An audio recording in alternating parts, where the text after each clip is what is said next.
Hi, this is Jim from Safety Wars. Before we start the program, I want to make sure everyone understands that we often talk about OSHA and EPA citations, along with some other regulatory actions from other agencies, legal cases, and criminal activity. Everyone is innocent until proven guilty in a court of law. Proposed fines are exactly that, and they are often litigated, reduced, or vacated. We use available public records, news accounts, and press releases. We cannot warranty or guarantee the details of any of the stories we share, since we are not directly involved with these stories, at least not most of the time. Enjoy the show. This show is brought to you by Safety FM. And from the border of liberty and prosperity in the highways of the north, this is Safety Wars for Wednesday, September 4th, 2024. We are going to be going over some disaster preparation stuff again. This is our second program of the Disaster Preparation Month 2024. How's everybody doing out there? I hope you enjoyed last night's commentary on that and the 4 categories of disasters as I have labeled them myself. Anyway, we're going to be going over tonight with older adults. What do you do? Unfortunately, I have had to help manage the affairs of several older adults over the last couple of years, and I'm going to show you one of my tools, and I'm going to make this available to whoever wants it. It's disaster medical information. Just drop me a line at jim@safetywars.com, and I will send you a copy. Pardon me, I have a drinking problem. Spilling things.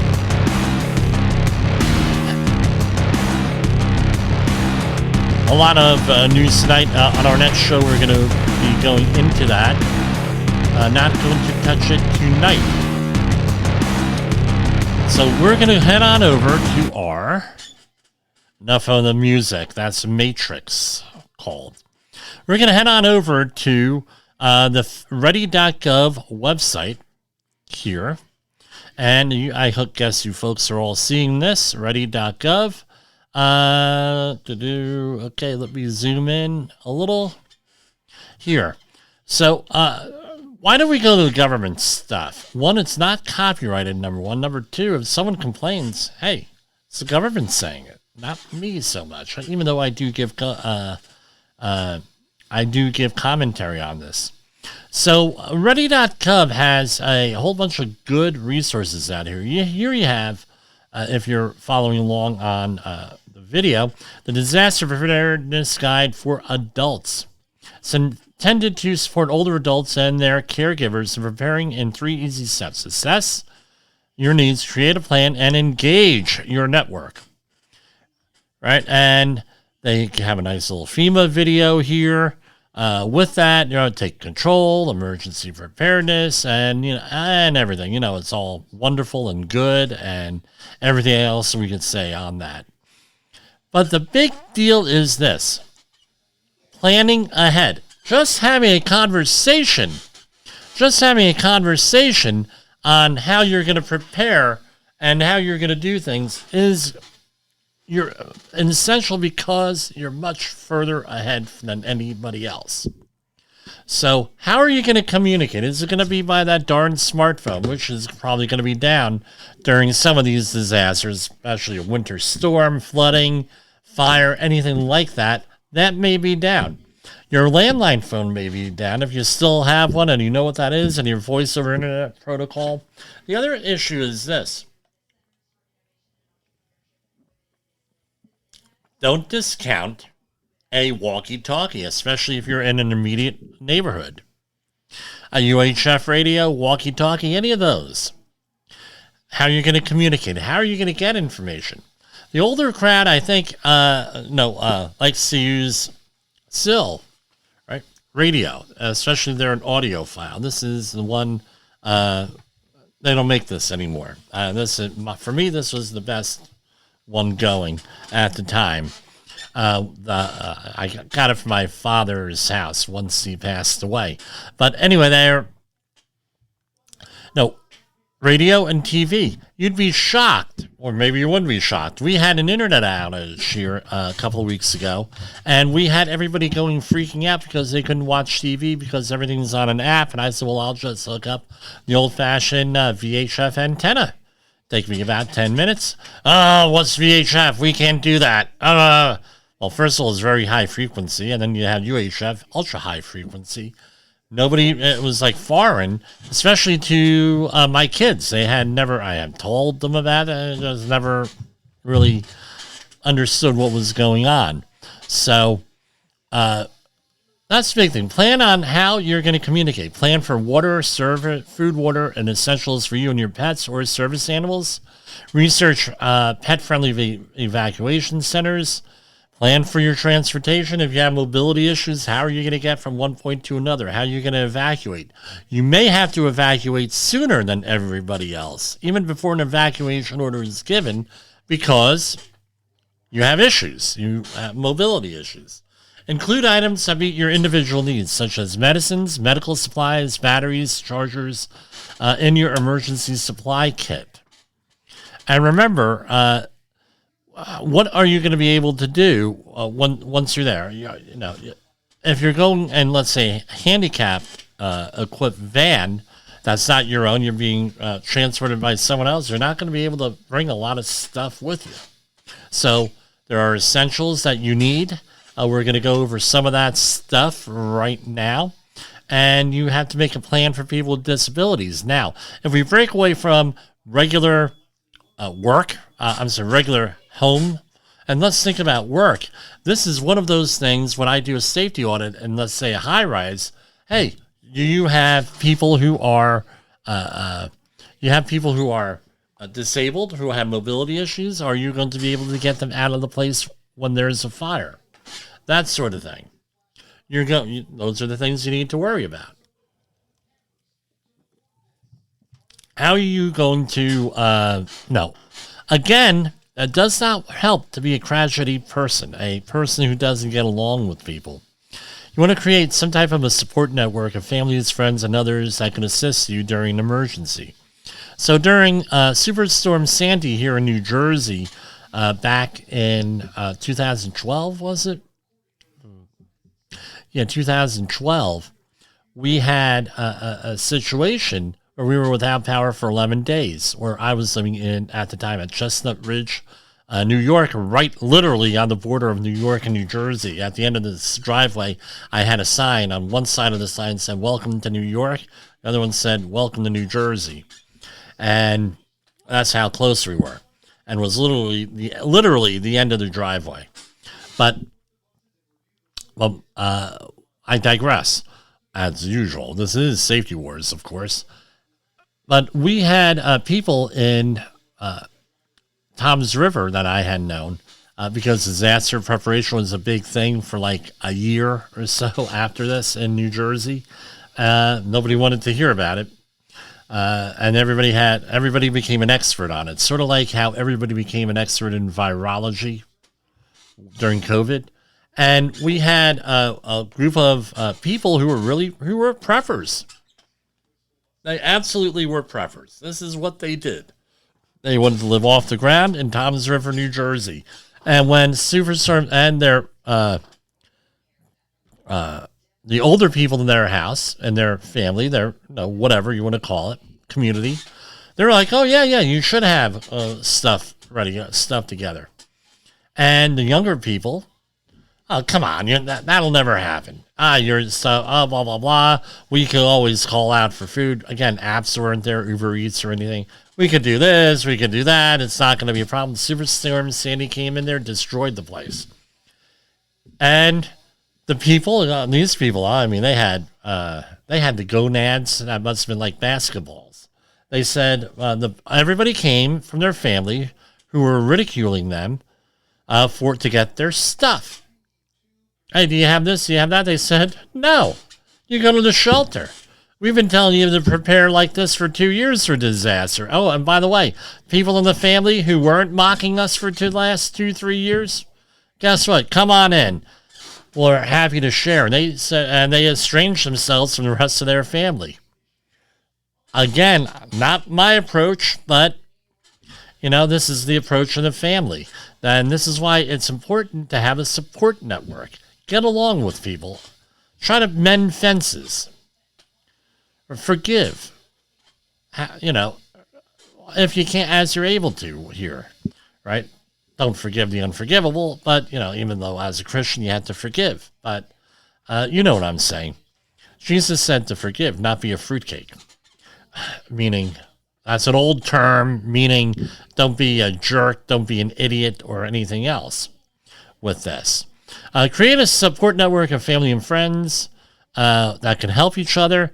Again, this could be your street, your local family, and everything else. And there are other resources here that they list. Now, one of the ones that became essential, right, for me, right, make copies of Medicare, Medicaid, Medicare, and other insurance cards. Take pictures of your house. Make sure you have current pictures of your house would be another one. Throw that on the list of things that you need to do. Right, what I had was this. Let me get back to this. One of the things that I had was this. I had developed this. I don't know if you're seeing this or not. Current application. There we go. I had developed this list. If you're watching this on video, or I'll describe it to you on audio here. I had a medicine list that we did not leave the house with when my parents were alive. And this was a morning list. When I had a medicine list. One, it was easy for me to keep track of things when I used to have to go and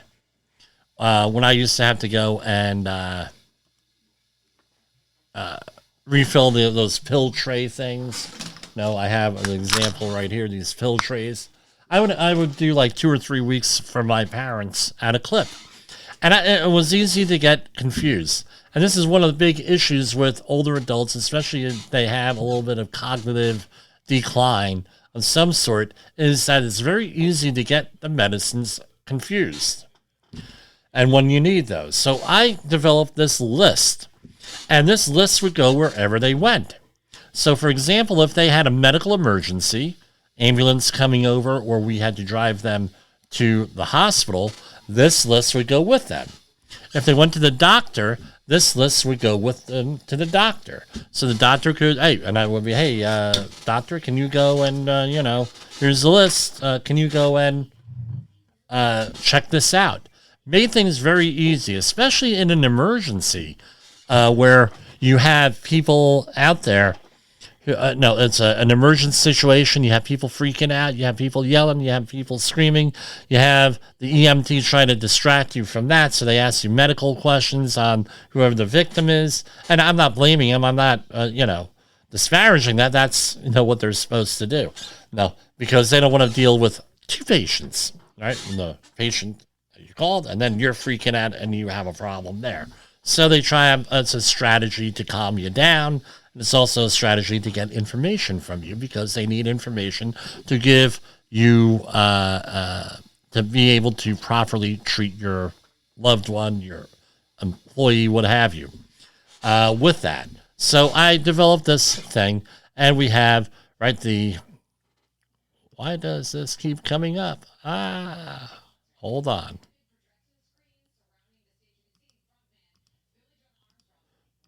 Right, there we go. So here we have the medicine list, and you put the person's name in there, right? If you want this, just email me. I'll send it out to you. Jim@safetywars.com. So you have the morning dose, right? What it is in the morning, which doctor prescribed it. Afternoon, right? And there's generally 4. There could be 2, there could be 3, there could be 4, there can be more than that. And generally what's in there. And any special instructions. So, for example, for certain heart medication, if my parents' heart rate got below or above a certain rate, guess what? We had to change the dose. And you had special instructions. For example, let's say that they're on insulin. Now, guess what? Okay, on insulin, if your blood sugar is between X and X, you need to get get this much insulin. If it's between this and this, you need that much. If you're having a dinner of this, you decide to splurge and make a run out and get ice cream. I was at a place very rural, and guess what? I did not know that you could order ice cream delivery. So, ice cream delivery, that sounds good. That could be dangerous for Jimmy, You can get that on there, special instructions. Now, that is for filling in the trays. If you look over here, and I'm going to highlight this, I have here listed the list of medicines and what they are for. Now, that is highlighted in yellow. You say, Jimmy, aren't you confusing things? Blah, blah, blah. No, this is to reduce confusion. Because also what happens here is what we find out is, yes, you have for filling in the trays, and then you also have for the medical personnel. They don't go by morning, afternoon, midday, or evening. They want to know what the list of the medicines are, what the dose is, and how many times a day, and who prescribed it. That's all that they want. So this would be like, let's say, aspirin. Dose, 20 milligrams, I think it is, or 20 micrograms, whatever it is. And it will be twice a day, right? Or Tylenol, 100 milligrams, 3 times a day, or whatever it is. And who was the doctor who prescribed it? And you do include vitamins on here also. And this is how this is managed, because that's how the medical personnel want to see the information here, and also what how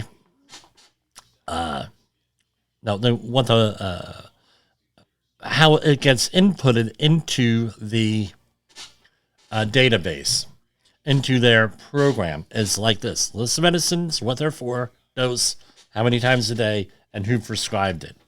Now, Now you would think, well, hey, I'll give you a good example: beta blockers. The whole class of beta blockers for the heart, and generally speaking, they slow the heart rate down. They're meant for that. So let's say people who have heart issues, maybe a heart attack or something like that, may be on some type of beta blocker. However, beta blockers also have other uses, have off-label uses. For example, they're often used to treat anxiety. Right, with that. They're often used, believe me, I'm not a doctor, I'm not playing one on the radio, but this is what they're, you can look it up on any number of websites, what they're used for, off-label. Anxiety is one. Another thing that they're used for is migraine headaches. That's a use for some of them. So it may not be, that's why you have to have, what they're for. Also, if someone has a chronic infection of some sort, you may have some type of antibiotic. Well, why are you on that antibiotic? Well, I'm on that antibiotic for X, Y, and Z. That is the sort of thing that you need to be aware of, and what makes things easier. Now, the next section here is this: doctors and contact information. Right? That is an important thing on there. Who your doctors are, what the addresses are, what the phone numbers are, and what they're for. Maybe I'll just add that in there, and what kind of doctor.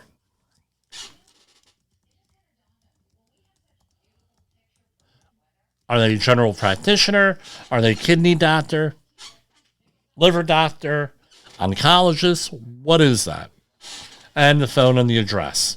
And the address is important because a lot of doctors have multiple offices, or they're part of a larger practice that has multiple offices. So you need to know what office you normally go to. Don't assume. Now, one of the attitudes and the pushback things that I got from family members was, well, at the hospital, they know what it is. They have the doctors, blah, blah, blah. And guess what? No, they don't. They don't. I've been at situations where we handed them this list, and this is the current. This has been verified by their doctors and blah, blah, blah. And then you go in there and the hospital is working off of what their records and what their list was for their records, especially that. Especially, and I'm not going to, again, I'm not disparaging medical practitioners. I am stating my experience. This is peer-to-peer advice. Where I was at one hospital, and they had replacement nurses because the nurses were going to go on strike, so they had per diem nurses, and they said, well, our records say X, Y, and Z. And I said, well, your records are 1 year out of date, number one. Number two, this is the list, all filled out, number two. And number three, you're giving my parent medication that they're not on anymore. Why are you doing that? Well, we didn't know. And it's like, and I had to sit down and said, I had to hold my, I was like, look, I don't know. I know you got 100 patients in here. I don't know what kind of system you have, but again, this is the list. This is the list you need to use. And when they're like, I said, I don't know where you're getting your list. Can I see a supervisor? Because there's something really amiss here. Once you ask for a supervisor, usually stuff gets straightened out, or a patient advocate, they sometimes call them. And again, this is the way it is. And this is why it's important to have this. Something else on this list I'll highlight is this. Hospital information. So we have to deal with this with a family member right now with hospital information. The insurance company that the family member has, unless it's an emergency situation, they only want that person to go to a certain hospital because they have a deal made with the hospital. It's a billing issue. And the other thing is this. Is your local community hospital set up to treat the situation that you may have? So, for example, we had on a project somebody with a neck injury. And they had fallen off of a ladder and they had injured their neck. And there was a hospital right literally across the street from the job site. So the idea, so I was like, oh, well, good. Or I was me, my person said, oh, good. Right across the street from the hospital. Okay, ambulance, they'll be in there. The ambulance comes and says, they ain't going to that hospital. Why not? Well, they're not set up to deal with neck injuries at that hospital. We have to go to another hospital on the other side of town. Oh, really? Yes. Because if we go there, emergency room, all that they're going to do is stabilize it, and the patient is stabilized already. We did that here. All that they're going to do is say, okay, now go to the other hospital because they're not equipped here for this. And that's basically what happened. And guess what? There was a good outcome overall because they went to the appropriate hospital. And this is why it's important to have on your list what the hospitals are you're supposed to go to. And with that, the insurance company and your insurance numbers. Have a copy of the card. The patient name and address and health issues. This is another thing. The hospitals may go off of their records, like my experience with them. However, health issues change. A lot of times, you don't rely on the patient, especially if they're older, to tell what the health issues are because they may be embarrassed. You know that there are certain health issues out there that people feel embarrassed about discussing. And also it's a confidentiality thing. You don't want, a person may not want to let their, be in the hospital, let the whole world know, or may not even admit or say that they have a health issue, or they have a certain situation. So, for example, I've heard that a lot of times people are transgendered here. Guess what? They have the appearance of a woman. They're a woman, trans woman, right? Trans female, whatever the appropriate non-offensive politically correct term is, right? Well, guess what? And they appear that way. It may be they're on that, but guess what? It may they may not tell that to the hospital, and there may be a situation where that's an important piece of information. It goes the other way too. Another thing, diabetes. A lot of people have, because there's still, even though 1/5 of the nation is either diabetic or pre-diabetic, there's a lot of shame around that illness, especially with the type 2 diabetics there that may have complications. They may not tell the hospital, the EMTs, that they have diabetes, hypertension. They may not know that they have these illnesses too. All of this stuff goes in there, and there may be other illnesses, HIV. There's a stigma with these illnesses. There are many others out there with that. And now it's Mpox or monkeypox that is associated with as a sexually transmitted disease for some populations. So this might be something that they don't want to share. Who's the health care advocate and contact info? So that was my brother and I. And what is the pharmacy information? What pharmacy do they go to? They may, upon discharge, they may have to call in some prescriptions. You need to know what pharmacy you want to go to. Now, the other thing is this. You want to have copies of the following, right? A living will, if there is one involved, a DNR, do not resuscitate order, if that's appropriate, power of attorney, healthcare proxies. So, for example, my brother and I used to carry around copies of the DNR and the power of attorney with us in case there was an issue. We could handle it with the power of attorney. So we have some family members with who are in long-term care. We carry this around with us, so we're able to make decisions if need be with that. That's the big thing, is going out there and doing your thing. You're making a plan and everything else. And that's where we're going to go. We're going to go to commercial break, and we will be back. That's what I have. Again, we'll be back here later in the week. Tomorrow night, I don't know if I'll be here or not, because we do have parent-teacher night tomorrow for one of my children. And, you know, I'm a father. I try to be involved, and we're going to go from there. So we'll be back after the commercial break. Off the hook either. Section 5B mandates they follow all safety standards. Both employers and employees must work together to maintain a safe work environment. Examples: think lifting above shoulder height repeatedly or working without proper support. Stay proactive. Monitor work areas, apply the 4-part test, and you'll prevent those nasty citations and keep everyone safe. Need help? And more information?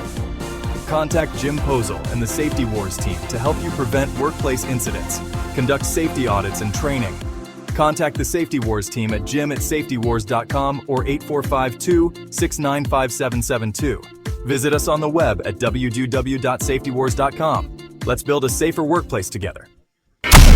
In the professional safety community, communication and planning are just a few keys to your program's success. The question many practitioners have is, where do I start? Dr. Jay Allen, the creator of the Safety FM platform and host of the Rated R Safety Show, has built a global foundation to help you along the way. Go to safetyfm.com and listen to some of the industry's best and most involved professionals, including Blaine Hoffman with the Safety Pro, Sam Goodman with the Hop Nerd, Sheldon Primus with the Safety Consultant, Jim Posel with Safety Wars, Emily Elrod with Unapologetically Bold, and many others. As individuals, we can do great things, but as a team, we become amazing. Dial into safetyfm.com today and surround yourself with a powerful force of knowledge and support.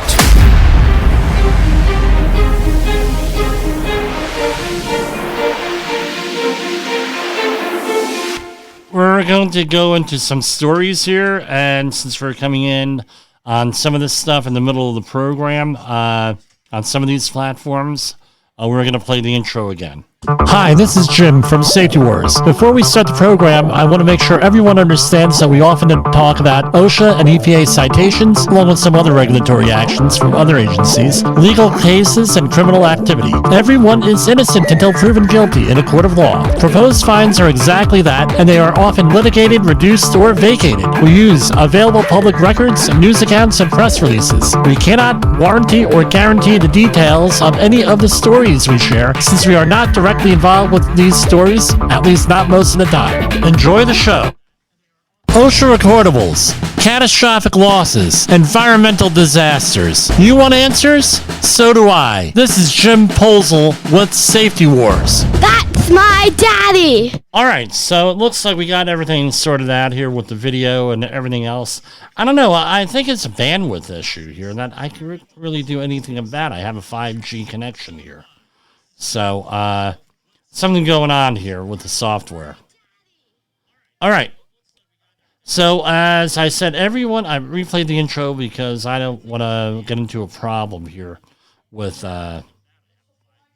people. So, we're going to, for you video listeners, are going to be your viewers are going to be redoing the first half of the program here.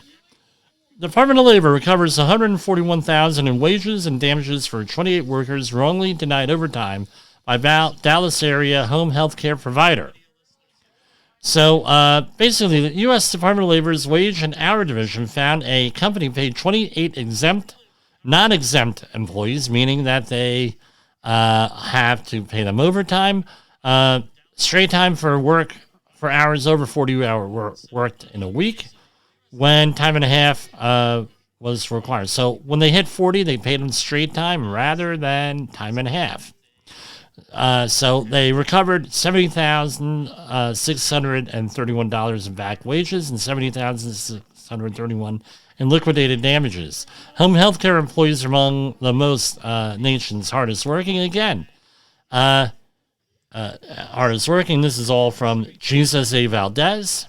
Lowest paid workers and their employers must pay them for all their earned wages. Employers should review their payroll practices to avoid compliance issues and the costs and consequences of violating the law, and contact the wage, hour, and division with questions. Again, you're going to be seeing a lot more of these. You're already seeing a lot of them.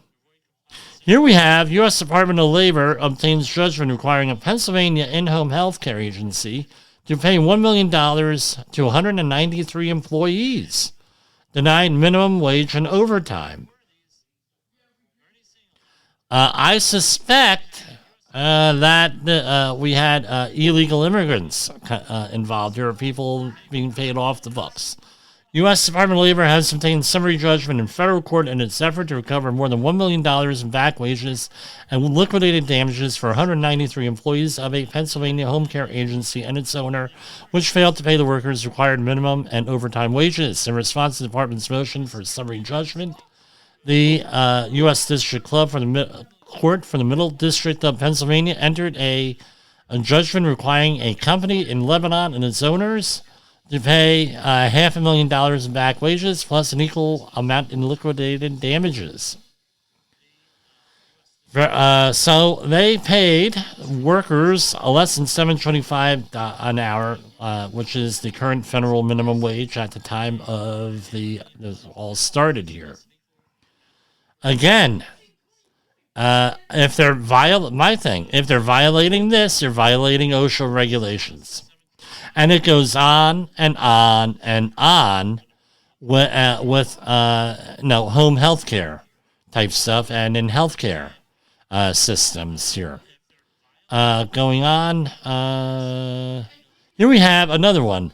Landscaping company. U.S. Department of Labor recovers $103,000 in back wages for 38 workers misclassified as independent contractors.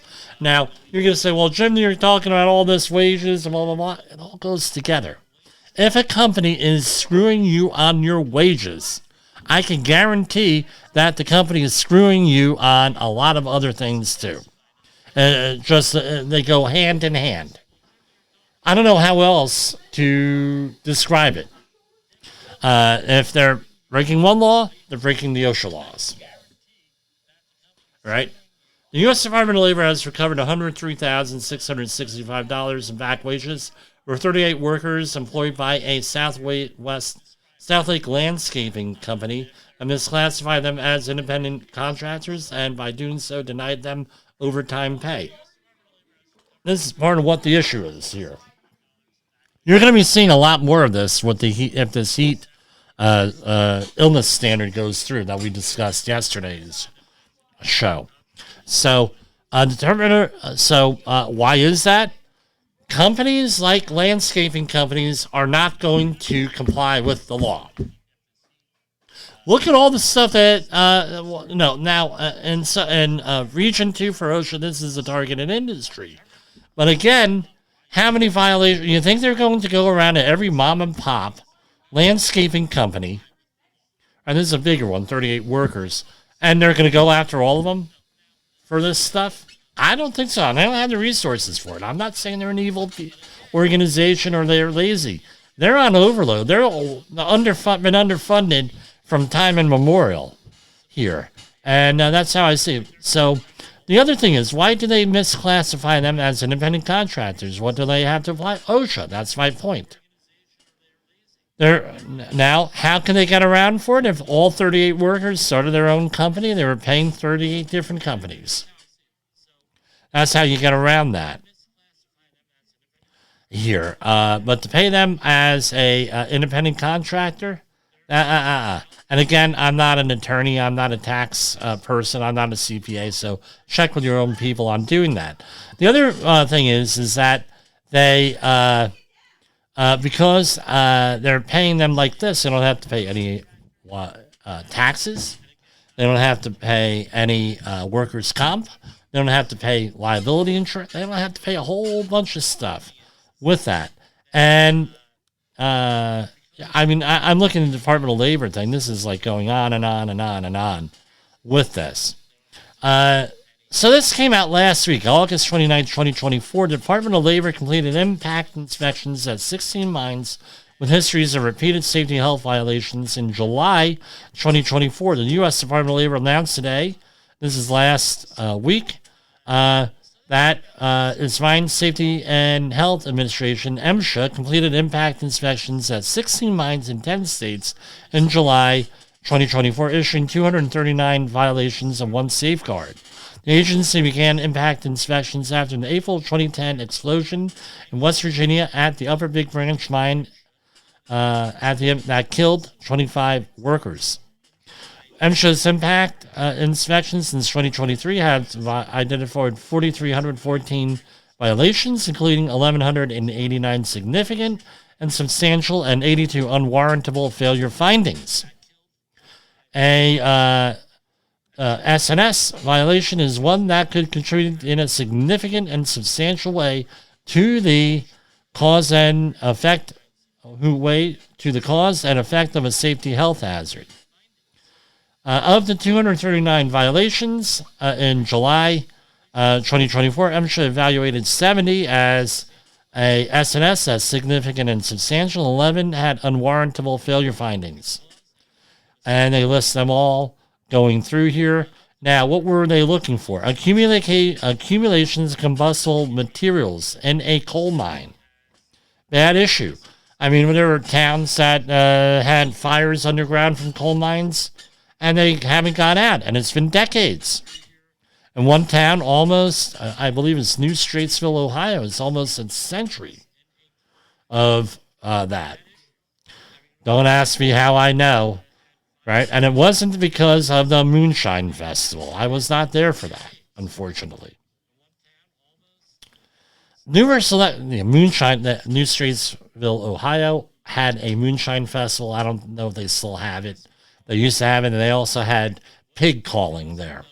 I worked with a person who won the pig calling contest.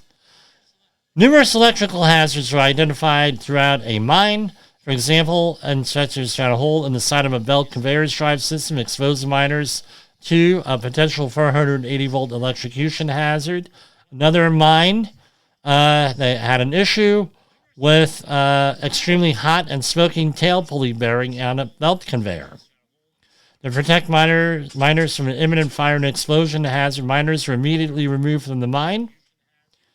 Mine management failed to ensure fire warning systems are in there and everything else. So, no, MSHA, no, we don't talk about it a lot, but they're one of the bigger organizations here. And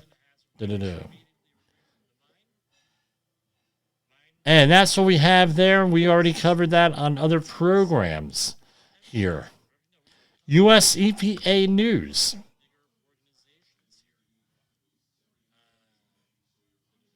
So here we have a lot of sites recently that were listed on the NPL list, National Priority List. All right. So let's look into this. Today, September 4th, the U.S. EPA is adding one site and proposing to add 4 additional sites to the Superfund National Priorities List. The NPL, National Priorities List, is a list of known sites throughout the United States and its territories where historic releases of hazardous substances, pollutants, or contaminants pose significant threats to human health and the environment. The Biden and Harris administration has provided historic funding to accelerate EPA's work to clean up NPL sites so they can be returned to the communities for productive use. And guess what? Everyone's favorite law, the bipartisan infrastructure law, $3.5 billion investment in the Superfund remedial program, and the Inflation Reduction Act's reinstatement of the Superfund's polluter pays chemical excise tax helped pay for this. So basically, the chemical industry and or any type of petrochemical, chemical, blah, blah, blah, a whole bunch of listed industries, have an excise tax applied that is used to clean up sites. That was for like 20 years they didn't have that. It was never renewed. It's renewed now. I guess it's a good thing. So what should go on? And we're going to talk about this because there are things. So there's the Afterthought Mine in Bella Vista, California on the NPL. The EPA is proposing to add the following sites: Historic Potteries in Trenton, New Jersey. I know where that is. Carlisle Village Cleaners in Albuquerque, New Mexico. I know where that is. Exide Technologies in Vernon, California, and J.H. Baxter in Eugene, Oregon. I went to this cleaner company, I think, in Albuquerque when I was on a long-term project there. And the Historic Potteries in Trenton. I'm from New Jersey. Come on, and I worked in the Trenton area. So what are the impacted areas there? Past activities at the sites announced today include copper, zinc, lead, silver, and gold mining. Right? I guess that is at the Afterthought Mine. Pottery manufacturing, which is a lot of lead and some other chemicals there. Dry cleaning chemicals from a dry cleaners. Lead acid battery refining. Recycling. Exide Technologies. Exide, I guess, is a brand of batteries. I don't know if it's the same one. And wood treating up there in Eugene, Oregon. Site contaminants are numerous and include hazardous substances such as lead, zinc, and other heavy metals, chlorinated solvents. And that's your TCE, PCE, and a lot of that stuff. Anything with chlorine. And arsenic. Contamination affects surface water, groundwater, soil, either residential and industrial, and subsurface soil. Vapor intrusion. With that, we have a press release for every one of these here with this, and a lot of this stuff is up for public comment here. Let me double check. Yeah, just check this out. Some of this stuff is with, they have all the obligatory politicians chiming in on this stuff and pats on the back and everything else with this. So that's an issue. Here we have one. This just came across. DOJ alleges this is from CNN, Zachary Cohn, Don O'Sullivan, Evan Perez, and Sean Lingas. Right, DOJ, Department of Justice, alleges Russia-funded U.S. media company linked to right-wing social media stars.